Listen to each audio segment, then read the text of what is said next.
குறுவை தொகுப்பு திட்டத்தை அரசு உடனடியாக அறிவித்து ஏக்கருக்கு ரூபாய் 5,000 மானியம் வேண்டும் என பாமக தலைவர் அன்புமணி ராமதாஸ் வலியுறுத்தியுள்ளார்.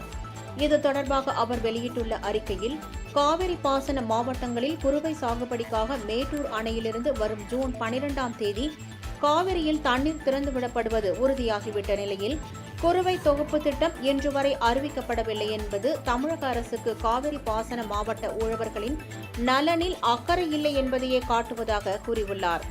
உழவுத் தொழிலின் வளர்ச்சி கடுமையான வீழ்ச்சியை சந்தித்து வரும் வேளையில் வேளாண் துறை வளர்ச்சியை நேர்மறையாக மாற்ற சிறப்பு திட்டங்கள் செயல்படுத்துவதை விட்டு விதை விதைப்பது, நாற்றங்கால்களை தயார்படுத்த தேவையான விதை, உரங்கள், நன்னூட்ட சத்துக்கள் போன்றவற்றை மானிய விலையில் வழங்கும் குறுவை தொகுப்பு திட்டத்தை தாமதப்படுத்தக்கூடாது என்று தெரிவித்துள்ளார்.